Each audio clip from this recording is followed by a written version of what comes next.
Hi, good afternoon. My name is Marsha Prodo, and I'd like to welcome you to the IntelyCare webinar, Staffing Mandate, Rate Caps, and What It All Means for Long-Term Care.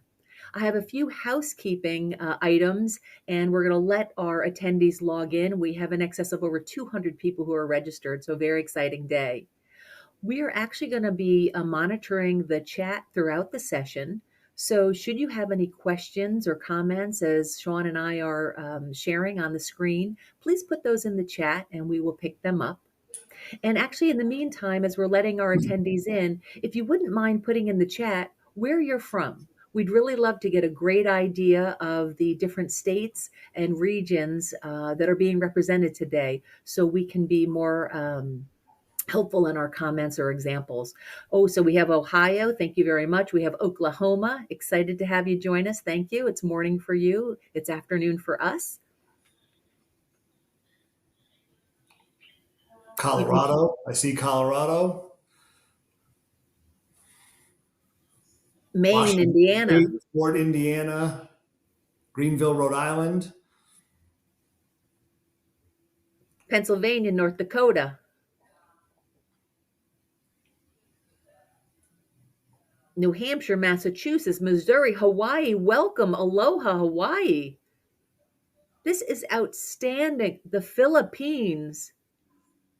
Sean, I think we have a wonderful group to talk with and share ideas with. So very excited. We're going to give about one more minute, and then I'm going to kick off the session.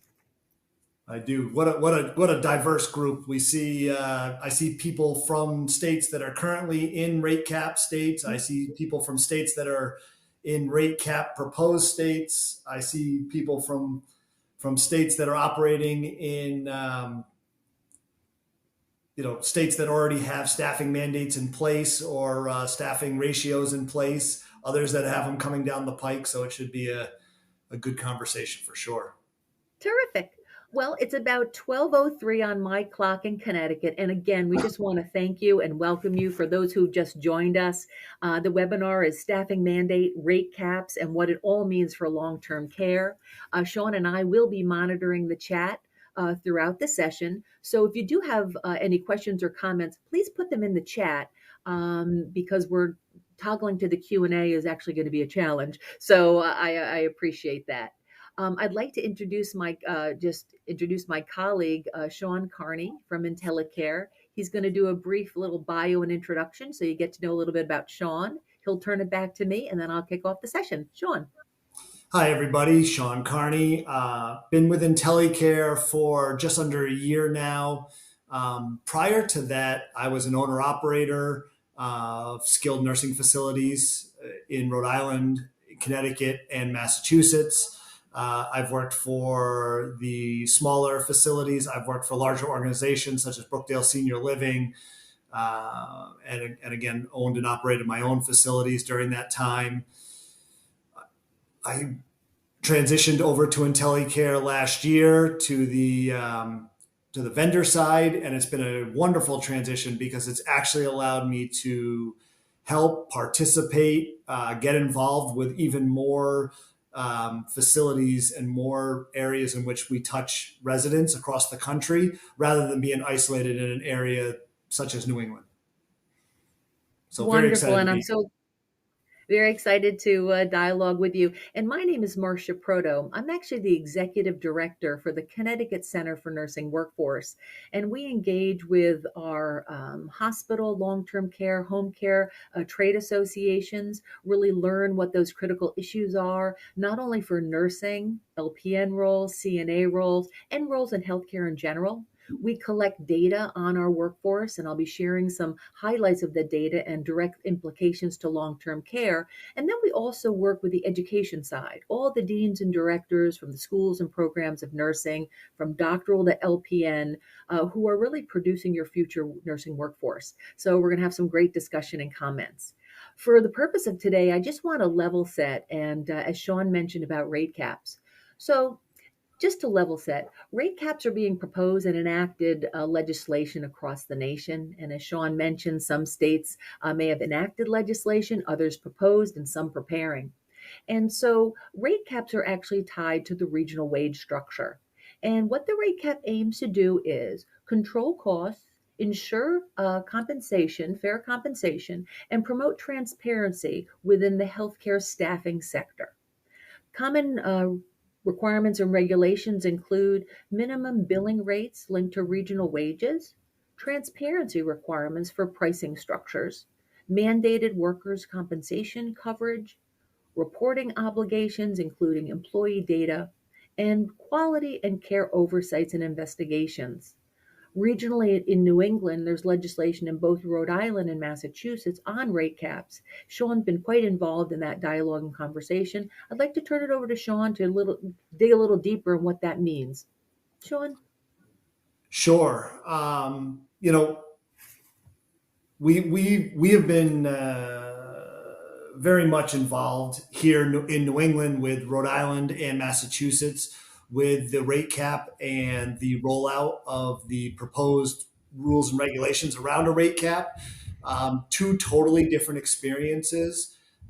In Massachusetts, we were part of the rollout towards the end of the decision making process, in which we were in a reaction based phase, reacting to the new rules and regulations that were being proposed. And we were playing a little bit of a catch up.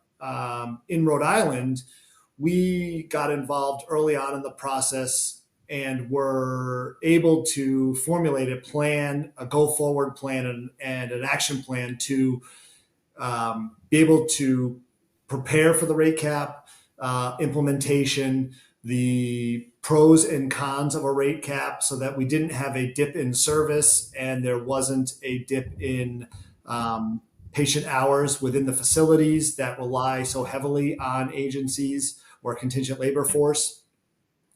And we were able to also provide education to both our IPs, our IntelyPros, the care professionals. That's the terminology we use for our care professionals with IPs, and the facilities themselves. So it's been a very nice experience this time around. And we are also continuing to learn, as Rhode Island did a little bit of a different way of rolling it out. They haven't quite had the regulations and the rules yet that govern the rate cap. So we're all figuring this out together, and we have some great partnerships with the facilities in the state. Again, I highlighted that to say there it certainly is some pros and cons to the rate cap, and I say that with IntelyCare's full support behind a rate cap within a state, because it actually helps level the playing field for all, including the contingent labor providers such as ourselves. Thank you, Sean. And I would like to apologize to individuals on the webinar. Apparently, I'm frozen, but hopefully everyone can still hear me. Just to follow up with Sean's comments, and when looking at rate caps or any type of safe healthcare staffing concepts, it's really critical to understand the landscape and the workforce within your state.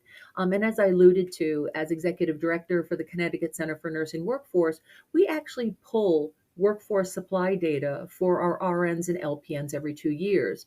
So just kind of to drill down, as to give an illustration of what Sean was alluding to. So in the state of Connecticut, we have 89,919 licensed registered nurses. But when we drill down to find out how many are actually working in the state, it's only 57% are working in Connecticut. And if we drill down a little further, we only find out that 50% of these individuals are working in nursing related roles. So what we did.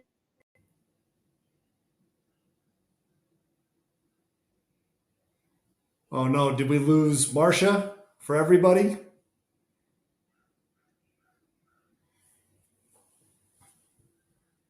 Okay, I think we're going to have to fill in some time. Oh, there's Marsha. She's back with us almost. Can you hear me? I can hear you now.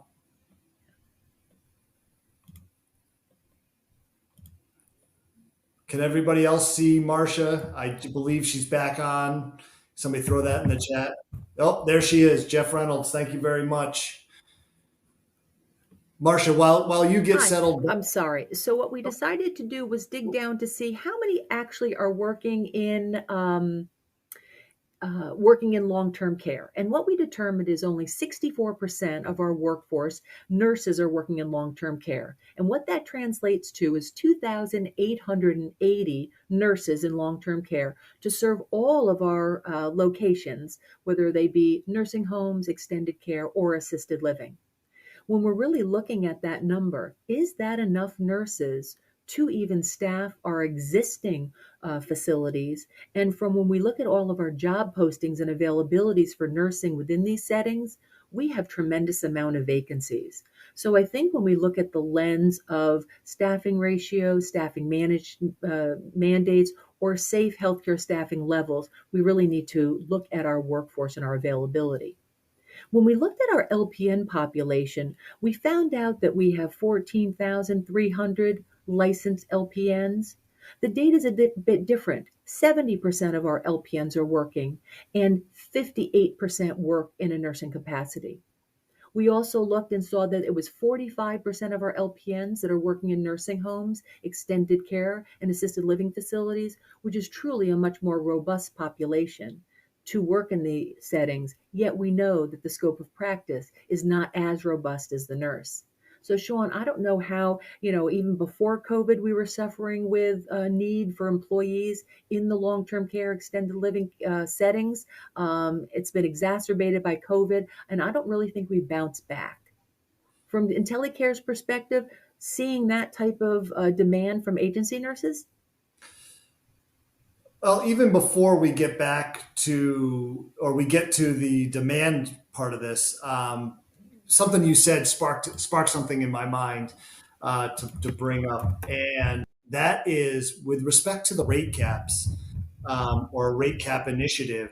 Some of the potential positives and the negatives that we can see within the rate cap and its rollout, and obviously the positives we highlighted, and they are positives for the providers, the facility operators, first and foremost, and that's obviously leveling the wages and the facility bill rates in line with the area or region in which the facilities are operating in.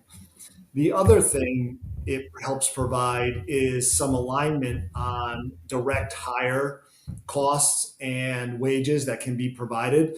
Now, that can also be a negative as well if it does not account for salary compression or the ability to bill and then have a pay rate on the contingent labor side that is commensurate with the staff that we are sending to the buildings. The potential negatives that I wanted to highlight with a rate cap goes back to what you were just talking about. We're looking at a a group of nurses, care professionals that we've identified that would like to work within the long-term care industry, which is less than the actual total number of licensed nursing professionals within the state. Once we have that data, based on the trends and the surveys that we send out, we can narrow that down to a group of individuals that would like to work directly for a nursing facility. We have another group of individuals that would like to work in the flexible model or the gig economy model. And then there's another group of nursing professionals that would like to have the ability to work both for the facility and have the flexibility on top of that to either earn more income, expand on their experience and their knowledge and their understanding of the trade that they're in. So that number begins to get pared down even further, right? It's not the total number of licensed nursing professionals that we are working with. we're now looking at a smaller group of folks that would like to work within the nursing homes or the skilled nursing facilities, and then an even smaller number that would like to work directly for a skilled nursing facility. And these numbers are important when you're trying to determine if a staffing mandate and or a rate cap is feasible within a state. Thanks, Sean. I kind of lost you for a moment. My apologies. Um, so we did have a question in Q&A, and they asked regarding where did you get the numbers. So I did share to everybody that each nursing workforce center in your states that you represent should have this data and can provide that to you. And so that would be a wonderful opportunity to reach out to get that information for us. So thank you very much for asking the question. I just also wanted to follow up with the proposed legislation, as you alluded to, Sean. When you're looking at the safe staffing regulations or ratios, a big issue comes to the forefront, at least for nursing, and I'm sure you experience as an owner operator, about the competencies of the nurses that are going to be in those roles, especially with the 24/7 coverage 365 and the robust nature of the care that needs to be given. And so my concern is when they talk about ratios, are we really looking at the competency of the nurses or the team of providers, CNAs, LPNs, RNs, that are going to be providing that care? And so how does an owner operator really begin to assess the human capital that's necessary to meet these requirements in legislation? So as now I'm going to put my owner operator hat back on, and that question you bring up makes me think about the difference between having somebody just come in and fill a spot to fill an hour requirement, or um, to fill out a ratio that's arbitrary in nature, versus having somebody who is properly trained and has the ability to safely deliver quality care for the residents based on an assessment. And as we saw in the rollout this last week of the staffing mandate, one of the proposals as part of that staffing mandate is a new care assessment for each facility to implement and then staff based off of the acuity, which as those in the industry know, the acuity within long-term care has drastically increased over the last 8 to 10 years.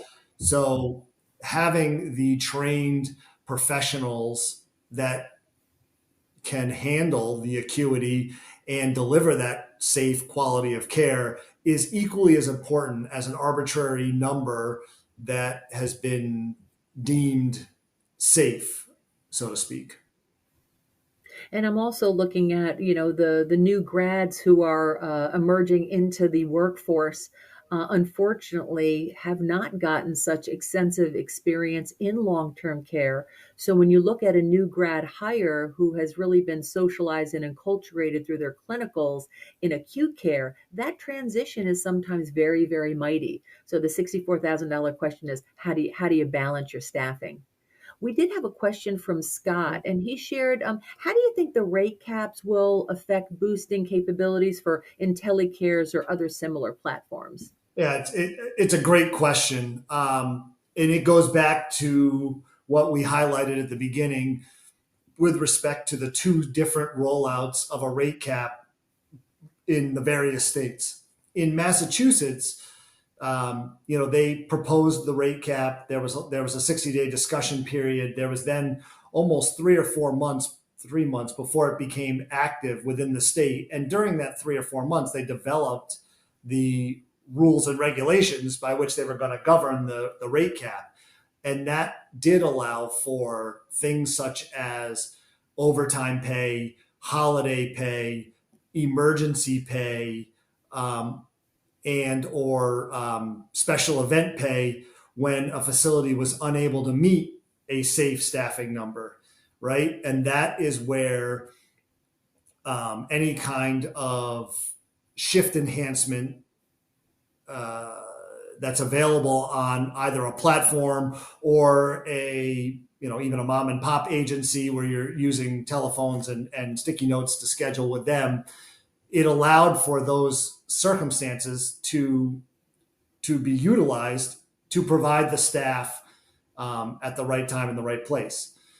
In Rhode Island, it wasn't quite fully regulated as it got rolled out. So they started the date on June 16th, and it has yet to be determined what exactly is encompassed within the final rate cap number.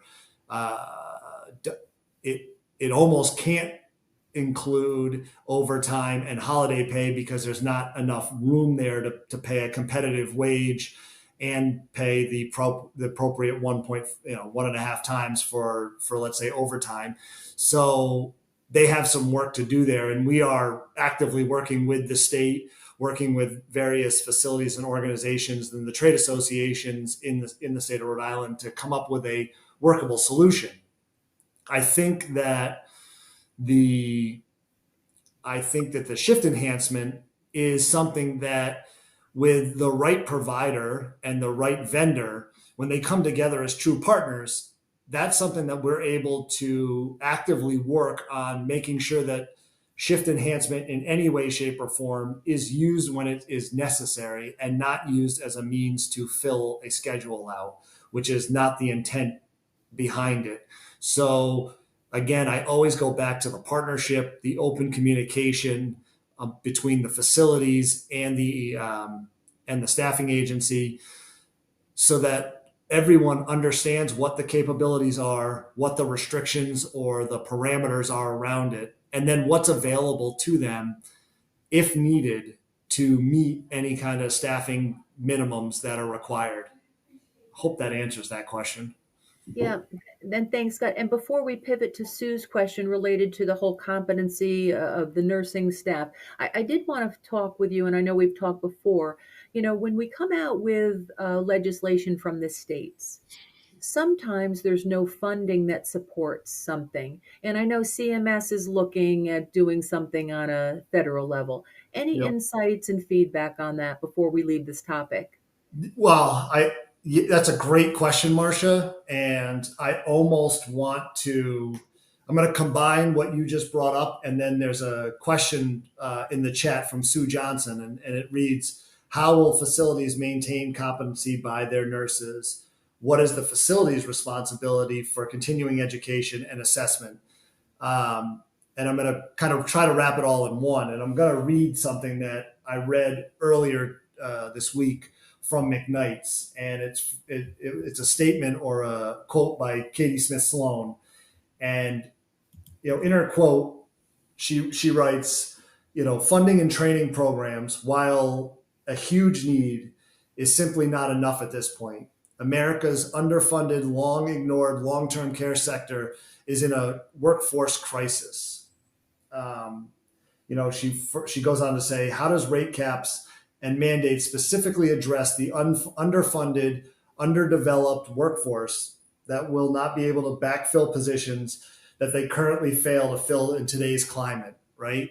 I almost wish I had my colleague Rachel West, who I've done a few of these webinars on, with me, because she is the head of our IntelyEDU program, and it's a robust program that allows the facilities to access if desired, but more importantly, it allows the IPs that we provide access to continuing education that keeps them up to date to state and federal requirements. All of those documents, to answer Sue's question directly, all of those documents are held within the care professional, the IP's profile on our app. And I'm not 100% sure of how other agencies handle that. But to answer a question, it is not the facility's responsibility to maintain agency staff documentation. Although, if they are not prepared to produce that documentation when they're in the survey process, then it does fall to the facility at the facility level. So it's definitely a question you want to ask. As far as how a facility is able to um, what tools are out there for a facility to maintain credentialing and assessments and training for their own internal staff, that is something that all facilities struggle with, the process and understanding what the best tools are available to capture that data, whether it's an HR management tool, whether it's a staffing and scheduling tool, whether it's an internal tool that we all used for the last 20 years prior to that. The administrators that I learned from and the great DONs that I worked with that have been in this industry for 20, 30, 40 years. It's an ongoing struggle, but it's something that we all want to take very seriously because, as you and I spoke about in an earlier conversation, staff training, education, and the recognition of the skills and services that the nursing professionals that we work with provide is paramount to staff retention, which is, innately connected to everything that we're talking about here today. And Sean, just also to follow up with you related to the education, what's happening in Connecticut and most states have received significant money through the American Rescue Plan post-COVID. Oh, did we lose Marsha again? Yeah, I think we did. While we wait for Marsha to join us again, I'm going to continue to. I'm going to continue to. Sorry, Marsha, you back? Okay. Office. Just to share with you, many of the trade associations have received these ARPA funds as well as the workforce development boards. In Connecticut, we have over $24 million to support nursing. There's about $7.2 million to support entry level roles. So, should organizations be looking at how to complement their efforts to upskill as well as educate and bring competencies to their existing workforce? The workforce development boards, the trade associations, and entities like ours can provide free education and development for their staffs, which would really, as you alluded to, Sean, stretch the internal budget of that organization in those areas. I also think if we're looking at building that resilient workplace, there's many ways, as you alluded to, besides retaining, but how to attract candidates who are looking for roles who could easily, as you know, for the entry level, work at Amazon as a driver. And so obviously fair wages and benefits, as you alluded to, flexible scheduling to be able to manage life on behalf of the worker. What we're finding is clear job descriptions and competencies. We created a brand new certified nursing assistant program just for long-term care. And when we did the initial competency assessment of existing exemplar CNAs, the courses that are currently being offered don't really build in those competencies. So it was quite refreshing. We've created a new course. It is certified for reimbursement in the state of Connecticut, but we realize our employers are going to be better served with robust programs like that. So again, making sure that the competencies and job descriptions are clear and providing a safe, healthy, and accessible work environment and clear priorities. For onboarding and retention, comprehensive onboarding practices, really to ingrain and enculturate that new employee. I know from IntelyCare's process, you really provide a lot of that via the back end to orient that new individual. Other organizations do as well, and I'm sure our facilities on the call have robust onboarding. But mentorship and coaching programs have really become to the fore. It really gives value to the existing employee that they have the capacity to mentor or coach or onboard a new employee. And then I think, as you alluded to, some recognition programs that don't cost a lot, but really highlighting the value of the individual. Excellent.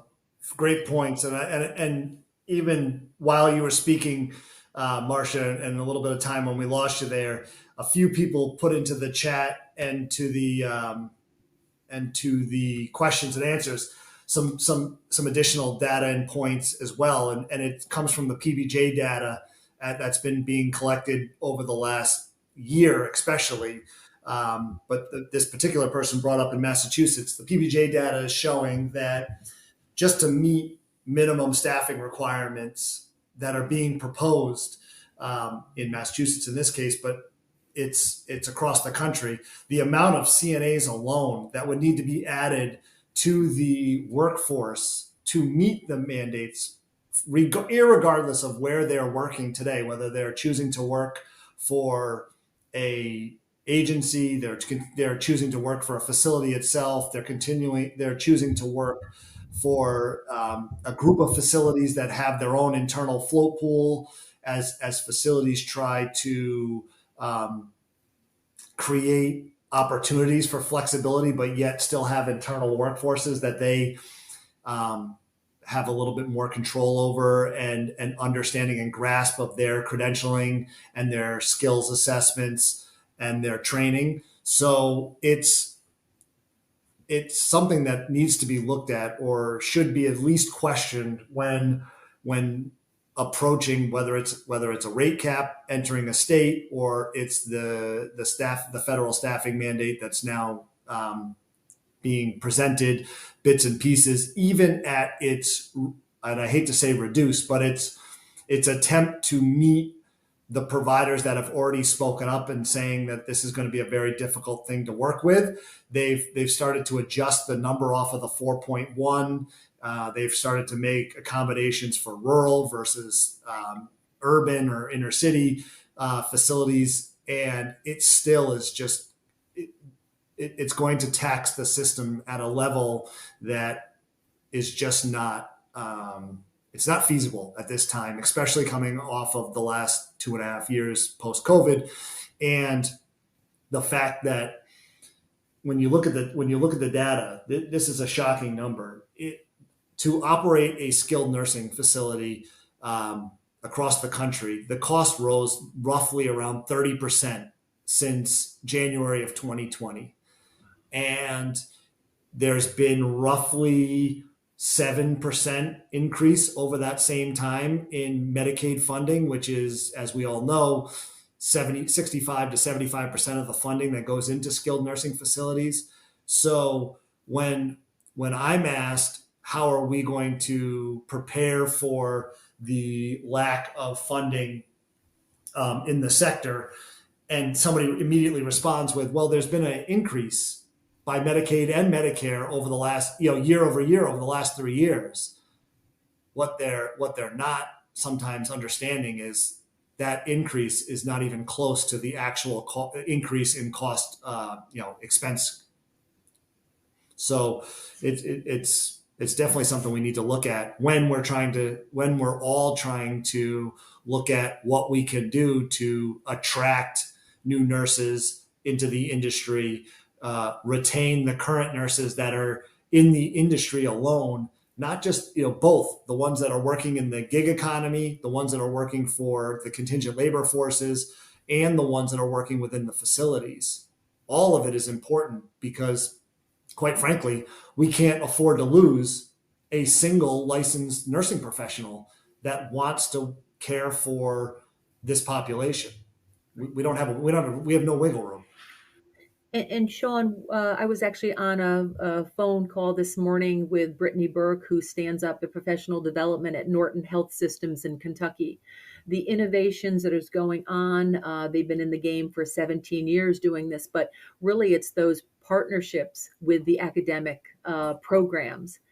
As you know, and I think I may have mentioned at one time to you, we have about 6,800 RN students in our state of Connecticut who are pursuing their degree, whether they're at associate degree programs, the 2-year, the 4-year, or our accelerated 15-month programs. Just by virtue of where they are within their academic program, about 4,800 of these individuals can sit for our Connecticut Certified Nursing License State exam.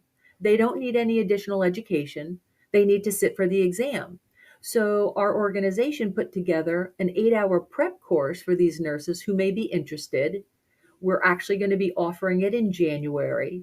And That's this great. way, we can actually have more students, whether they be just every Sunday or to at least meet staffing gaps. But I think the largest benefit is from a long term care employer perspective, enculturating that CERT student into the long term care setting so they can see what an wonderful and exciting opportunity it is to provide care to a population that may stay longer than a 3 or 4 day stay in an acute care.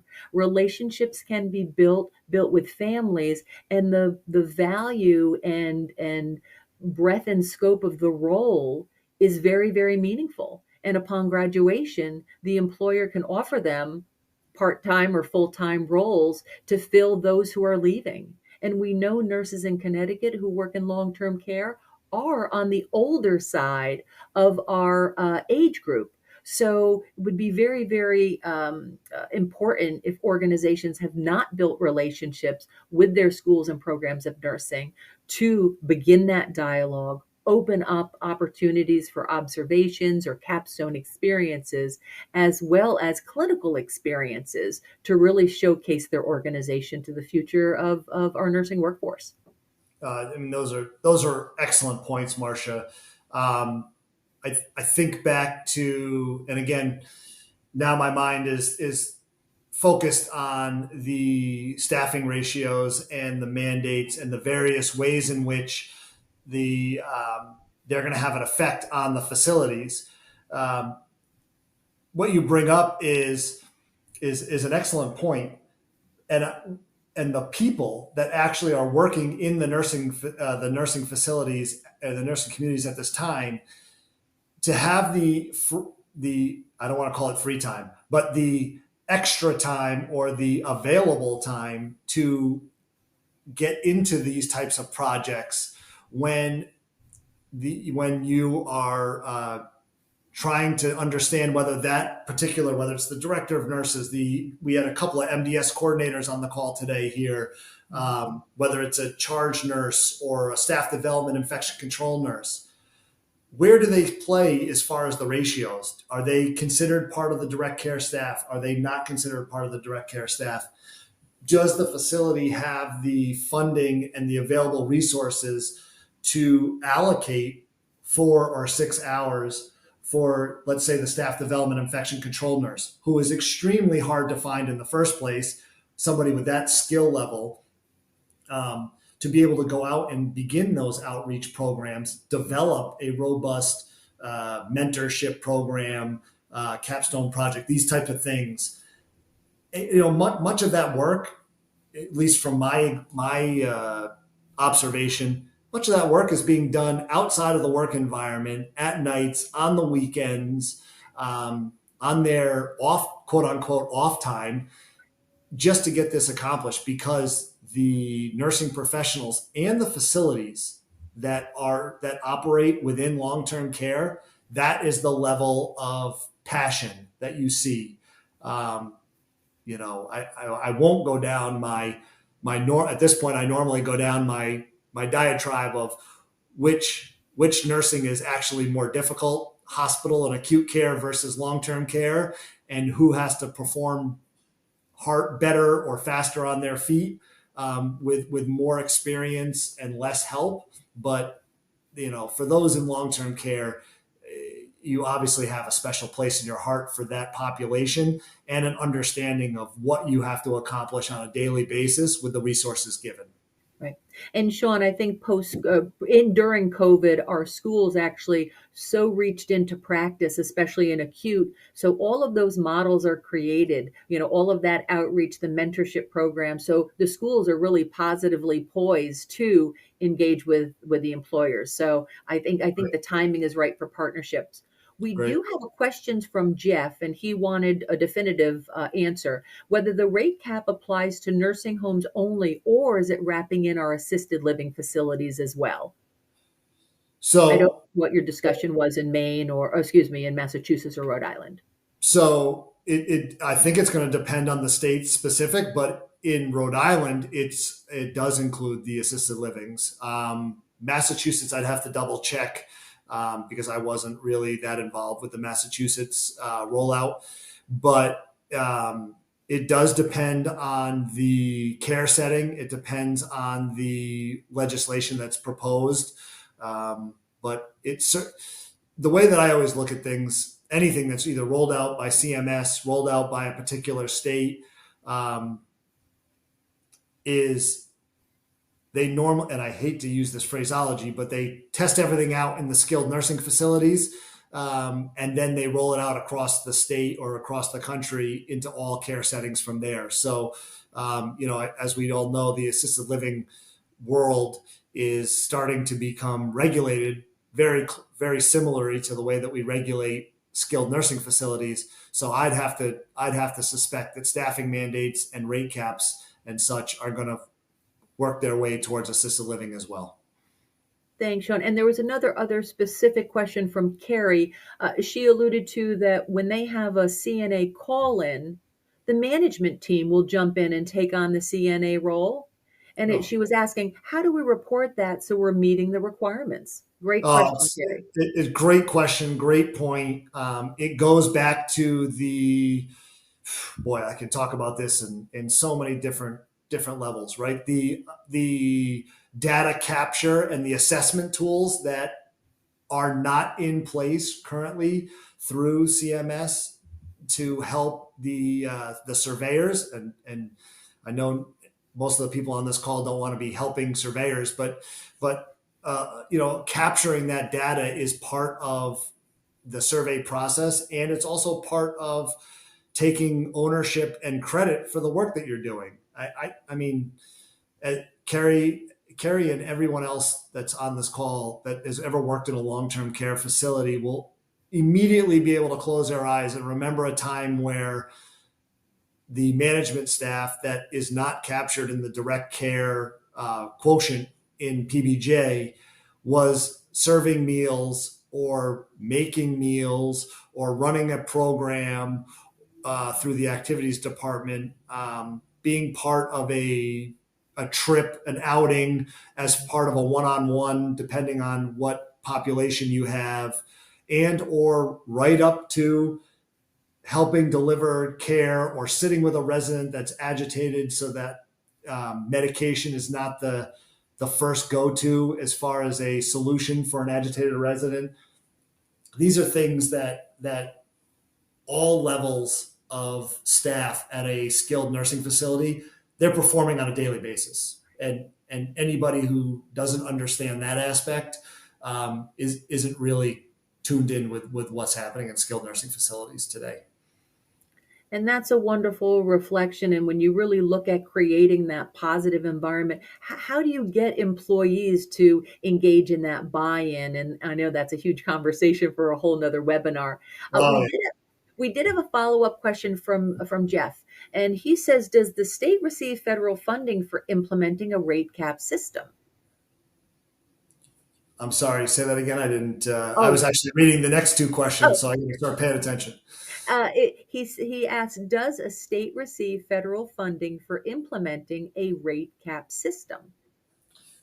Another fantastic question. I wouldn't have the specifics on the tie-in between the state receiving funding from the federal government for implementing it, but I can say that there are a few states that are looking at rate cap, or they're either deeming them a rate cap solution or a contingent labor or staffing agency rules and regulations that is going to tie directly into the reimbursement from Medicaid and Medicare to the facility based on the percentage of hours used.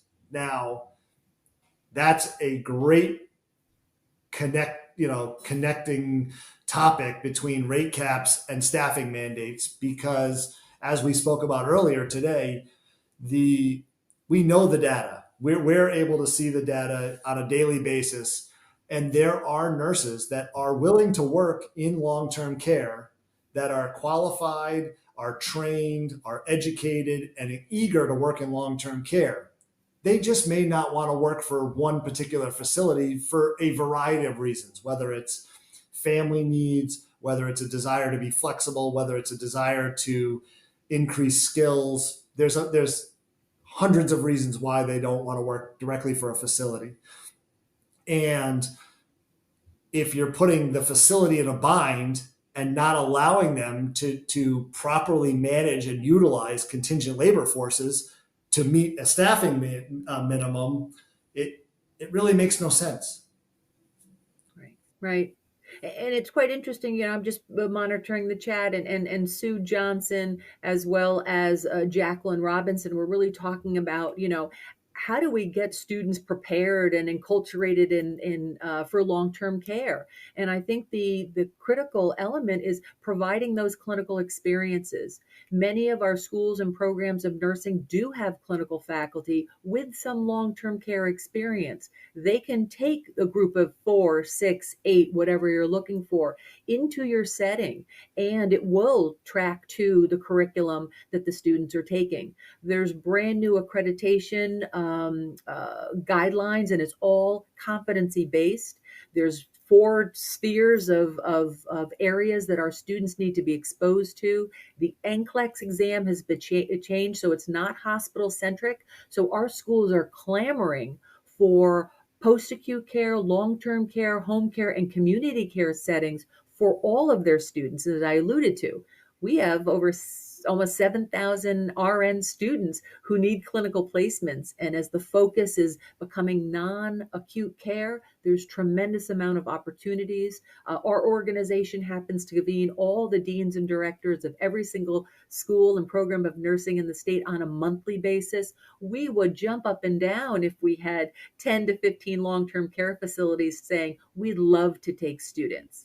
Our organization also has a nurse faculty prep course for baccalaureate and master's prepared nursing who want to become clinical faculty. So a lot of our organizations around the country and within your state do have these free resources or subsidized resources or low-cost resources to really offer your facilities an opportunity to expand and also showcase your organizations to students before they get licensed as nurses. And wouldn't it be great if that nursing student said, my preference is long-term care? And they would understand, just as what Sean had alluded to, how it is so multifactorial, how it is really a team-based environment. Clearly, what your leadership does on a day-to-day basis is so far reaching and engaging with the residents, clients, or patients than hospitals ever will be. And I think providing and showcasing that environment will be very enticing, especially to this new generation entering the workforce, much different and wanting to feel valued than previous generations that just wanted to see cash on the barrelhead. Correct. I'm seeing another question here from Carrie, and it reads, "How do we get the data capture and assessment tools?" That's a great question. I believe that those tools are actually going to come from the private sector rather than coming from the federal government. I believe that there are a few private sector groups that are looking to create a capture tool. I know that there are a few scheduling platforms, one in which we are actively working with, that is creating a scheduling tool that both captures the acuity, is working with your medical record company, and it is working within the MDS to capture all of that data, create a staffing model that meets the acuity of a given unit or a facility, and then be able to produce a number that is both meets any kind of staffing minimums, but more importantly, meets a number that truly equates to safe, quality care. So it's a roundabout way of saying I believe that the tools that we will need to use as a organization or as a trade have not yet been created to the depth and breadth to which we will need them to be to actually produce the given outcome that they were looking for, or the intended outcome that everyone's looking for, which of course is safe, quality care given to the residents, not just meeting arbitrary numbers.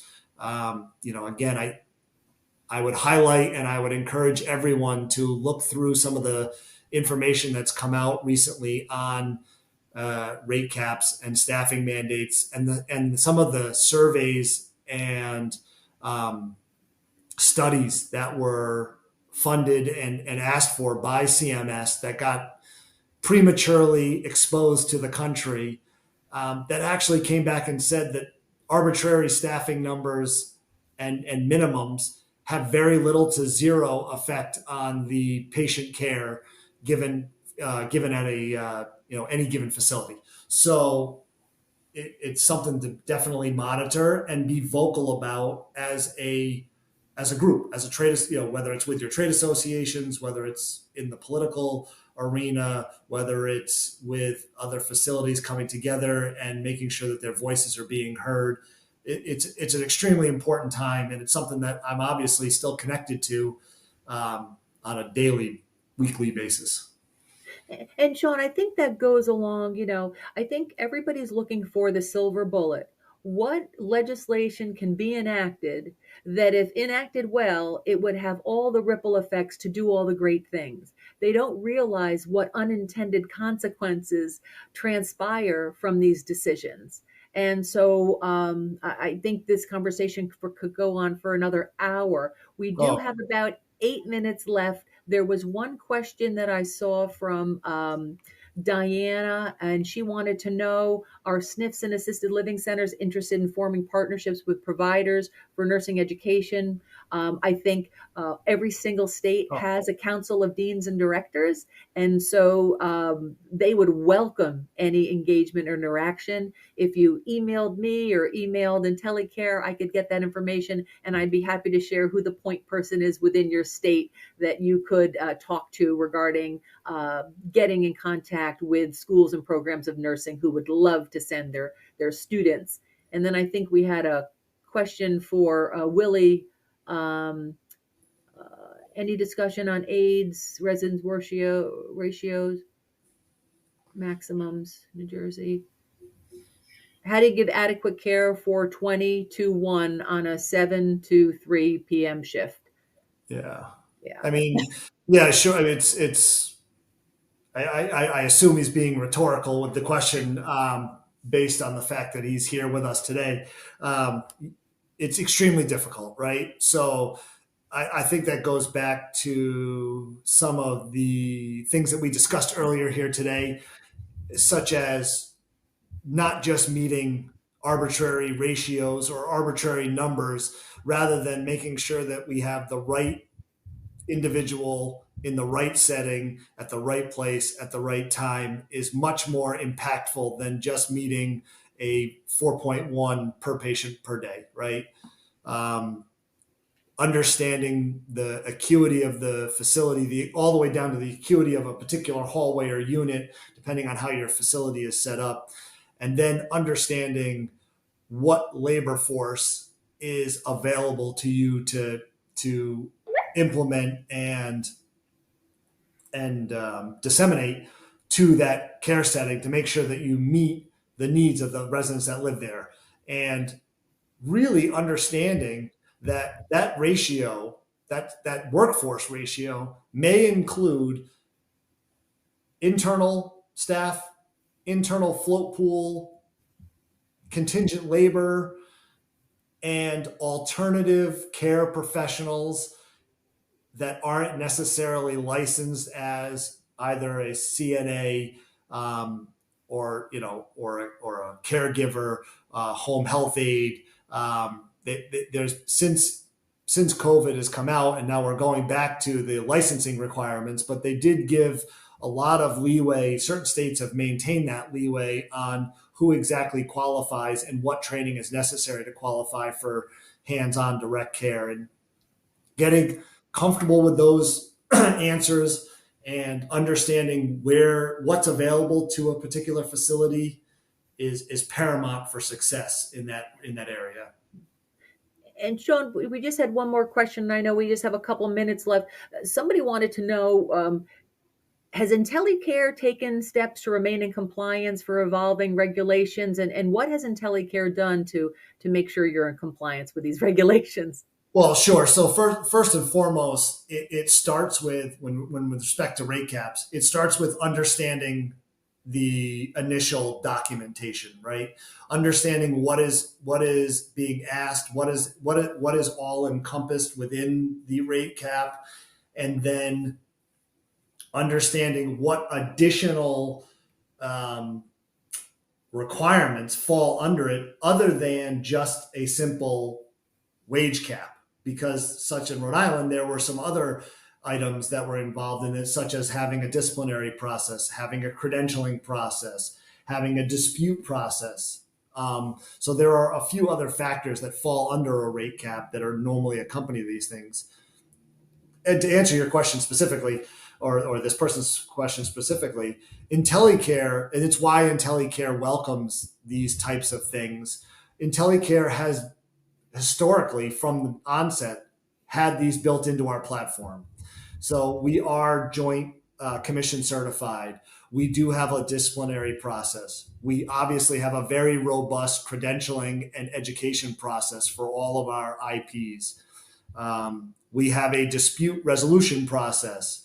We have a quality assurance process as well. So these are things that were included, not above and beyond just a simple cap on wages or billing rates, that we were very well prepared for because we had been doing it from the onset.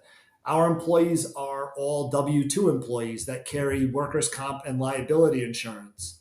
That was something that was included in the Rhode Island rate cap. So again, I always urge all providers and facilities and communities to reach out to any contingent labor provider that they are utilizing and understand what their capabilities are today and if they're able to meet those minimums requirements that come along with a rate cap or any kind of other staffing mandate. I hope that answers that question. Thank And you, Sean.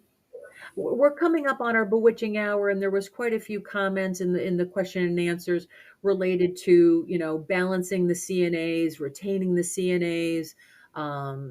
Cost cutting measures sometimes make CNAs go part time and then they don't stay. And so I know the CNA conversation again is could even be a future topic for a potential yeah. IntelyCare webinar, and we'll add that to our list. But we are 1 minute away. I can't thank everyone enough for your active participation.